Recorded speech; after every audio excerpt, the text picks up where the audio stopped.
Long-distance relationships are hard. They're even harder when one of the people in them is actively sabotaging it. It's Friday night, man. Go out and have fun. Me? The way I dress? The way I flirt? I'm always asking for it.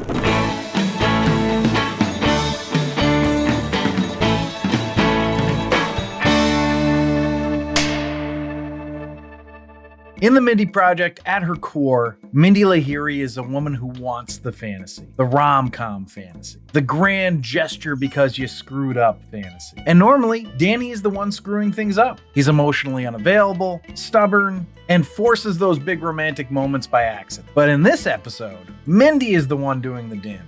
Whether it's being too clingy, overthinking things, or not allowing Danny the chance to simply trust her. And that's what makes long distance so dangerous for someone like Mindy, because distance creates uncertainty and uncertainty leads to panic. And the result is an episode where the conflict exists almost entirely because Mindy can't get out of her own way. And so, with that in mind, welcome back to The Rank. I'm John, and today I'm going to be ranking the 13th episode of the third season of the Mindy Project titled Francisco Bae, written by Chris Schleicher and directed by Michael Spiller. But let's find out how this one stacks up, starting with the episode overview. In the cold open, we get Mindy doing a voiceover and lamenting long-distance relationships, and how she doesn't have a boyfriend around to open jars of Nutella for her. And this is going to give us a fun bit of physical comedy, where she chucks the Nutella container at the wall and it just bursts open. But then the best part is she goes over with her bread and just scrapes the Nutella off the wall with a knife. Now, according to Mindy, that's not the only bad thing about long distance relationships. There's also jealousy. She seems convinced that somebody's going to try to bang Danny in her absence and insists on calling him a lot, several times throughout the day. Danny, to his credit, doesn't even seem to get annoyed and always picks up for her. It's one of those rare moments where they actually make Danny seem like a good fit for her. He tells her he trusts her and even convinces her that she should go out on the town, experience San Francisco. So that's what she's gonna do. But Mindy can't be the only one having fun, right? Danny deserves to do something fun too. Well, Morgan's gonna make that happen for him. He's been waiting a year to hang out with Danny. And Tamara's actually going to help him out by calling out Danny when he lies and says that he's busy that night. She knows he's not because she takes extensive notes of the goings-on around her and everybody's calendar because she's writing a memoir, and Random House actually is expecting a draft. So when we go back to Mindy, she's dressed up and ready to go out on the town. But that's when she hears a girl crying in her room. She can't help herself. She stops to see if she can offer any support. Of course, it ends up not being a girl, but Dr. Gurgler. He's crying because Barbara has officially left him. I mean, once she cheated, there was no going back. That was what she told him. But he's still holding out hope. But Mindy decides she's going to invite the Gurgler out on the town with her to cheer him up. Will hilarity ensue? Well, if Mindy's saying that she doesn't adhere to professional boundaries and smacking Gurgler on the ass is any indication, no, not really. When we head back to Danny and Morgan, this time we're going to get the real B story, which is that Lauren has come over to Peter's apartment. Danny and Morgan think that Lauren is cheating on Jeremy with Peter.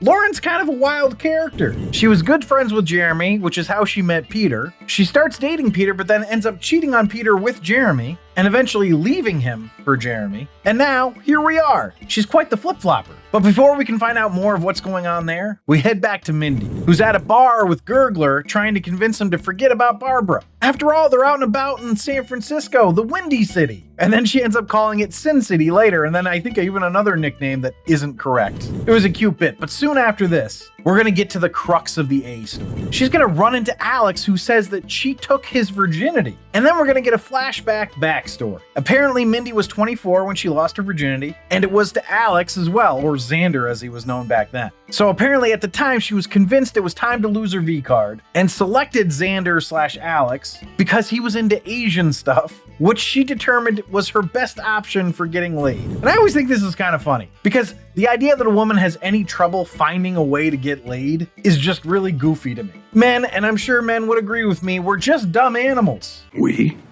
Who's we? So if a woman just wanted a body to keep her warm, I really don't think she'd have any trouble finding one. But anyway, not the point. As it turns out though, in this post-coital from this night of lovemaking, Mindy gave Xander the idea that turned his website into something that would make him a billionaire. Naturally, he doesn't mention giving her any money for this idea. He does express that in all the years since, despite him betting many women, he's still holding a candle for Mindy. As a matter of fact, he sent her an email asking her to be his date to like the prettiest billionaire ball or whatever it was, and she never responded. Of course, it turns out she never saw the email. And in all this time, she's talking to this Alex guy, and she seems to be enjoying the attention. And Gurgler's gonna point out that since Alex showed up, she hasn't mentioned Danny once. And then to hammer this point home, he's gonna forward that lost email that Alex sent to Mindy asking her to be with him at the billionaire ball to Danny. Now there's a lot that's dumb about this. First of all, fuck you, Gurgs. But secondly, who gives a shit? It was an email that was sent to her a long time ago, before she started dating Danny. Third, wouldn't her forwarding that email to him give her credibility in her transparency? But whatever, Mindy doesn't see it that way and calls Peter to get him over to Danny's and delete the email from Danny's computer. Now, earlier, we discovered that what Danny and Morgan thought was terrible sexy talk was actually just Peter talking to Lauren's baby. He's babysitting for her. That's why she was there. So he brings the baby over to Danny's to do the favor for Mindy, and that's when Danny and Morgan realize that he wasn't actually doing anything with Lauren. Of course, this realization comes a little too late because Morgan has already called and left a message on Jeremy's phone saying that someone's cheating. So shortly after Peter comes into the apartment and goes into Danny's bedroom to use Danny's computer with the excuse that his Wi-Fi is out, Jeremy arrives as well. He's wearing some kind of suit with a cape and says he just ran all the way there from the opera. So Jeremy wants to know who's cheating and isn't surprised when it's implied that it's Lauren because he knows the kid hates him. And while he's going on about how it's not his fault that the kid hates him, they're like, no, it's not Lauren. It's Mindy. So that's when Peter comes bursting out the bedroom door with Henry, Lauren's baby, and is like, man, Mindy just had me come over and delete an email so that Danny wouldn't see it. And I didn't read it, and I should have. But before we can get the resolution to that, we're gonna head back across the country to San Francisco. By the way, it's nighttime in San Francisco,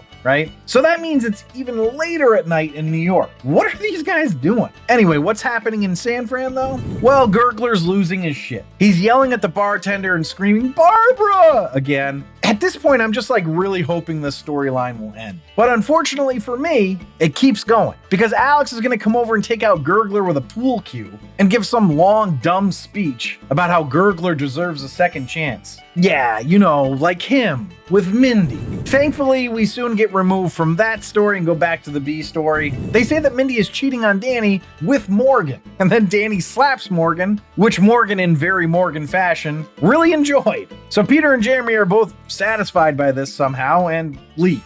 And then Danny's like, why did you say Mindy? And obviously Morgan's excuse is just that it's the first thing that came to his mind. But the best part is that after all things have settled, Morgan just goes, best birthday I've ever had. Oh, Morgan, it's your birthday? Anyway, back to San Fran. And Mindy is explaining to Alex that if she had gotten the email back when he sent it, her panties would have exploded. Anyway, shortly after the panty explosion comment, arrives Chrissy Teigen. She comes just in time to see Mindy give Alex a kiss on the cheek and then shoves Mindy right in her boob. And then Gurgler's gonna come out and try to calm things down, and Chrissy's gonna knee him in the nuts. Now, apparently, she's Alex's girlfriend and is also the winner of the secret Hunger Games that billionaires hold, which honestly feels a lot more plausible nowadays with all the files coming out than it did in 2015 when it was just a silly joke. Of course, the conspiracy theorists out there are gonna be like, always sounded plausible to me. But we're gonna head back to New York, just in time to see Peter make a move on Lauren. And when he does, Morgan catches him, of course. Though Peter doesn't know that. And Morgan's gonna make a comment under his breath that he did wish for a kiss on his birthday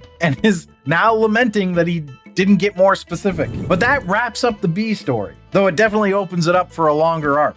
And I will say, I would have thought I would be done with the whole Peter, Lauren, Jeremy love triangle thing, but I'm surprisingly still compelled by it. But we have to wrap up the A story, and to do that, Danny is going to talk to Mindy, and he's going to ask if she sent Peter in to delete an email, and she actually admits to it. I was a little surprised she admitted to it, but I was glad she did. Then Danny is going to reiterate that he trusts her, and it feels kind of silly now. I mean, if I was him, that would make me feel a little skeptical. So I'm sort of wondering if we're going to start seeing some Danny skepticism in the next few episodes. But anyway, that's the whole episode. Let's find out how it ranked.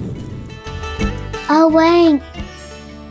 So the rank is where I rank the episode based on 5 categories: story, acting, dialogue, episode coherence, and character relatability. I rank it on a scale of 1 to 5, 1 being the worst, 5 being the best. And then I have a laugh counter where I tally up the amount of times the episode made me laugh. 1 point per laugh out loud gets added to the score. But before I dive into the scores here, I just want to say if you're enjoying this episode, please leave a like down below. It really does help me out. But without further ado, the first category is story. So the story is that Mindy is still in San Francisco, and she's going to meet an old fling and make bad choices. Not the worst choices, thankfully, because there could have been way worse, but still not good ones. And in the B story, the Lauren, Peter, Jeremy love triangle is going to pick up steam again. So the B story was better, but they were both kind of blah. I gave it a 2.25. And that brings us to acting. And I had no issue with the main cast acting, but I really can't stand the guy they've got playing Gurgler. I don't know if that's because that's how they're making the character, or if it's his acting, or what, but I also didn't really like the guy who played Alex, Xander. I thought he was dumb too. And I was sort of having trouble deciding if it's the acting choices or if it's the character choices by the writers. But I'm going to go with acting because I just really didn't enjoy either of them. But I still gave it a 3.5 because the main actors were great. So that brings us to dialogue. And this episode was all over the place and not very funny. Mindy is usually saved by being witty and clever, even when the story isn't that great. But this one just wasn't that funny and it was weak. I gave it a 2. So that brings us to episode coherence. Why would she smack her supervisor's butt while he's in his underwear? Why does said supervisor send the email to Danny? Why does him sending the email turn into a really bad choice? It just felt like they were grasping at straws with this episode. It feels like maybe Mindy is having a hard time filling a network-style season with stories. I mean, 20 to 24 episodes a season is a lot. Either way, this one felt really cobbled together. I gave it a 1.5. So that brings us to character relatability. Now, I've done long distance before, and it can definitely be tough. I can relate to both Mindy's fear and Danny's security. However, Danny's security after finding out that Mindy had Peter delete an email from his computer, it seems a bridge too far. Also, the idea that Mindy wouldn't have just called and told Danny what was going on right then and there seems absurd as well. Anyway, it's mostly relatable. I gave it a 3.25. So some not great scores here, but a good laugh counter will still keep it in the top 3 tiers. And unfortunately, this one only got me 7 times, which is pretty weak for a Mindy episode. And that puts the grand total at a 19.5, which means that this episode is officially in the lowest tier. It's a disaster piece. Now, as for the series average, it drops the score to a 36.54, staying in the holy grail. And if you're ranking along with me, drop your score in the comments. I'd really be curious to see if we're aligned on this, or especially with the laugh counter. Did it get you guys more times than me? Just felt like this was a weak episode. But anyway, thanks for listening and or watching. Check out my other Mindy Project ranking or any of my other sitcom ranking or movie ranking episodes on this channel. Remember to subscribe, like, and comment. For up-to-date rankings, you can check out my website, therankpodcast.com, or you can also email me at john@therankpodcast.com. And if you really want to support the show, you can become a patron at patreon.com/therankpodcast. But I will leave you with this. Why does Mindy think that checking her email is like dating a guy with kids? Oh, why is that? Because it comes with attachments. Not bad, not bad.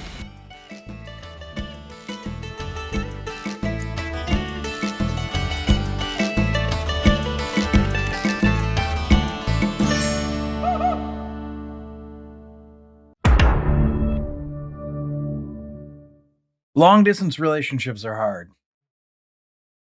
I feel like I said that like I was drunk.